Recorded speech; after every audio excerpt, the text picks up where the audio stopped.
The purpose of this record is to show you how to use your imagination to achieve your every desire. Most men are totally unaware of the creative power of imagination and invariably bow before the dictates of facts and accept life on the basis of the world without. But when you discover this creative power within yourself, you will boldly assert the supremacy of imagination and put all things in subjection to it. When the man speaks of God in man, he is totally unaware that this power called God in man is man's imagination. This is the creative power in man.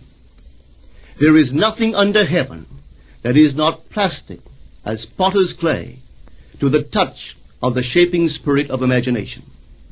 Once a man said to me, "You know, Neville, I love to listen to you talk about imagination. But as I do so, I invariably touch the chair with my fingers and push my feet into the rug, just to keep my sense of the reality and the profundity of things." Well, undoubtedly he is still touching the chair with his fingers and pushing his feet into the rug. But now let me tell you another one who didn't touch with her fingers and didn't push that foot of hers onto the board of the streetcar. It's the story of a young girl, just turned 17.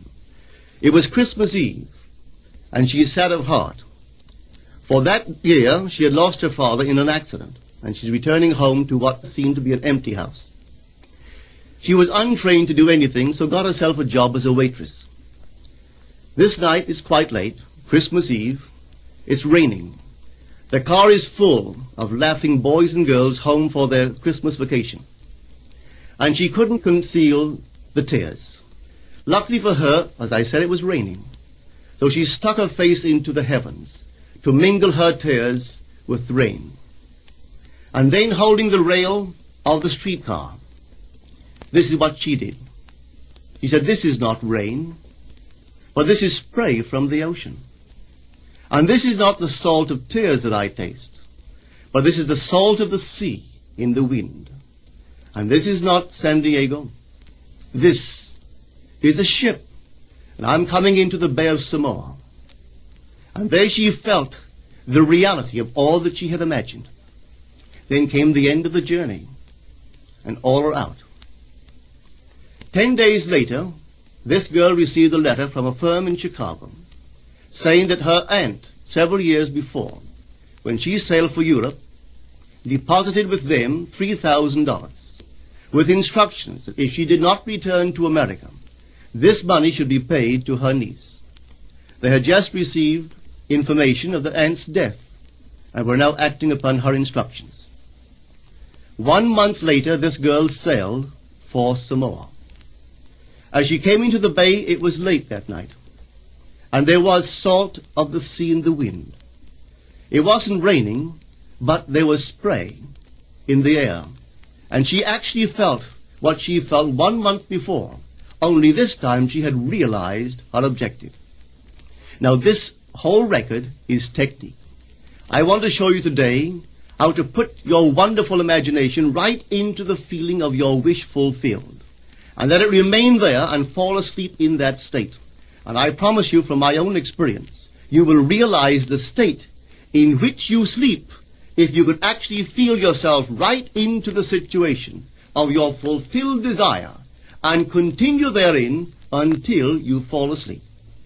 As you feel yourself right into it, remain in it until you give it all the tones of reality, until you give it all the sensory vividness of reality. As you do it, in that state, quietly fall into sleep. And in a way you will never know, you could never consciously devise the means that will be employed, you will find yourself moving across a series of events leading you towards the objective realization of this state. Now here is a practical technique. The first thing you do, you must know exactly what you want in this world. When you know exactly what you want, make as lifelike a representation as possible of what you would see and what you would touch and what you would do and physically moving in such a state. For example, suppose I wanted a home, but I had no money, but I still know what I want. without taking anything into consideration, I would make as lifelike a representation of the home that I would like, with all the things in it that I would want. And then, this night, as I would go to bed, I would, in a drowsy, sleepy state, the state that borders upon sleep, I would imagine that I am actually in such a house, that were I to step off the bed, I would step upon the floor of that house. Were I to leave this room, I would enter the room that is adjacent to my imagined room in that house. And while I am touching the furniture and feeling it to be solidly real, and while I am moving from one room to the other in my imaginary house, I would go sound asleep in that state. And I know that in a way I could not consciously devise, I would realize my house. I have seen it work time and time again.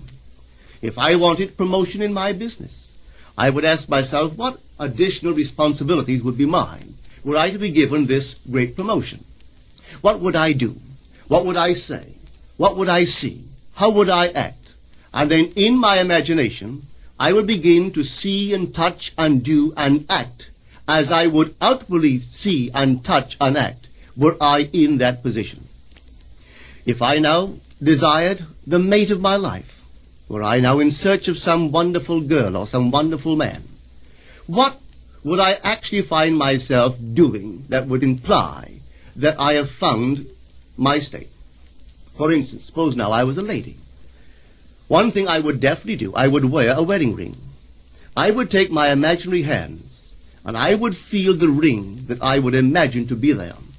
And I would keep on feeling it until it seemed to me to be solidly real. I would give it all the sensory vividness I am capable of giving anything. And while I am feeling my imaginary ring, which implies I am married, I would sleep. This story is told us in the Song of Songs, or the Song of Solomon. It is said, "At night on my bed, I sought him whom my soul loveth. I found him whom my soul loveth, and I would not let him go until I brought him into my mother's house, right into the chamber of her that conceived me." If I would take that beautiful poem and put it into modern English, into practical language, it would be this.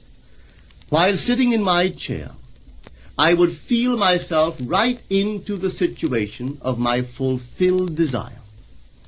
And having felt myself into that state, I would not let it go. I would keep that mood alive, and in that mood I would sleep. That is, taking it right into my mother's chamber, into the chamber of her that conceived me.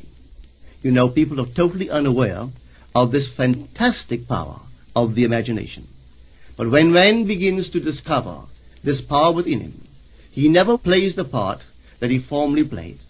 He doesn't turn back and become just the reflective life. From here on in, he is the affecter of life. The secret of it is to center your imagination in the feeling of the wish fulfilled and remain therein. For in our capacity to live in the feeling of the wish fulfilled lies our capacity to live the more abundant life. Most of us are afraid to imagine ourselves as important and noble individuals, secure in our contribution to the world, just because at the very moment that we start our assumption, reason and our senses deny the truth of our assumption. We seem to be in the grip of an unconscious urge which makes us cling desperately to the world of familiar things and resist all that threatens to tear us away from our familiar and seemingly safe moorings. But I appeal to you to try it. If you try it, you will discover this great wisdom of the ancients, for they told it to us in their own strange, wonderful, symbolical form. But unfortunately, you and I misinterpreted their stories and took it for history when they intended it as instruction to simply achieve our every objective. You see, imagination puts us inwardly in touch with a world of states. These states are existent. They are present now. But they are mere possibilities while we think of them. But they become overpoweringly real when we think from them and dwell in them. You know, there's a wide difference between thinking of what you want in this world and thinking from what you want. Let me tell you, when I first heard of this strange and wonderful power of the imagination, it was in 1933 in New York City. An old friend of mine taught it to me. He turned to the 14th of John, and this is what he read.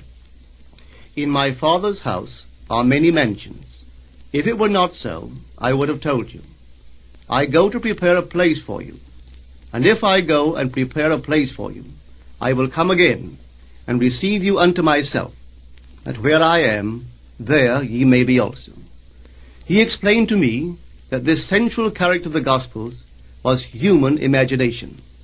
That mansion was not a place in some heavenly house, but simply my desire. If I would make a living representation of the state desired, and then enter that state and abide in that state, I would realize it.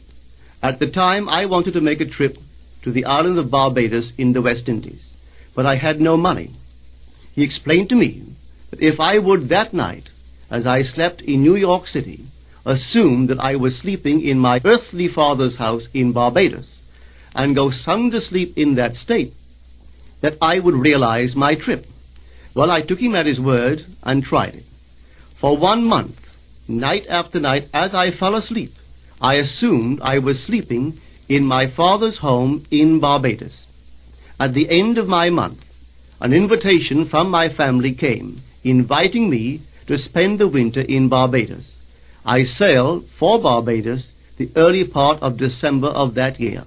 From then on, I knew I had found this Savior in myself. The old man told me that it would never fail. Even after it happened, I could hardly believe that it would not have happened anyway. That's how strange this whole thing is. On reflection, it happens so naturally. You begin to feel or to tell yourself, well, it would have happened anyway. And you quickly recover from this wonderful experience of yours.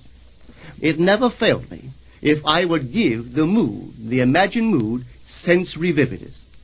I could tell you unnumbered case histories to show you how it works. But in essence, it's simple.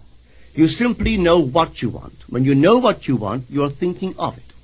That is not enough. You must now begin to think from it. Well, how could I think from it? I am sitting here, and I desire to be elsewhere. How could I, while sitting here physically, put myself in imagination at a point in space removed from this room and make that real to me? Quite easily. My imagination puts me in touch inwardly with that state. I imagine that I am actually where I desire to be. Now, can I tell that I am there? There is only one way to prove that I am there. For what a man sees when he describes his world is as he describes it relative to himself. So what the world looks like depends entirely upon where I stand when I make my observation. So if, as I describe my world, it is related to that point in space I imagine that I am occupying, then I must be there. I am not there physically, no, but I am there in my imagination. And my imagination is my real self.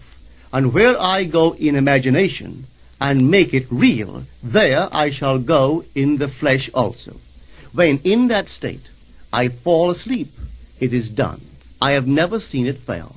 So this is the simple technique on how to use your imagination to realize your every objective. Here is a very healthy and productive exercise for the imagination. Something that you should do daily. Daily relive the day as you wish you had lived it, revising the scenes to make them conform to your ideals. For instance, suppose the day's mail brought disappointing news. Revise the letter. Mentally rewrite it and make it conform to the news you wish you had received. Or suppose you didn't get the letter you wish you had received. Write yourself the letter and imagine that you received such a letter. Let me tell you a story that took place in New York not very long ago.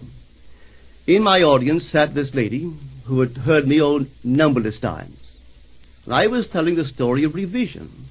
that man, not knowing the power of imagination, he goes to sleep at the end of his day, tired and exhausted, accepting as final all the events of the day.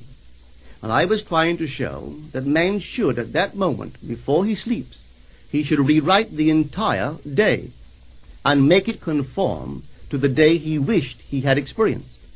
Here is the way a lady wisely used this law of revision. It appears that 2 years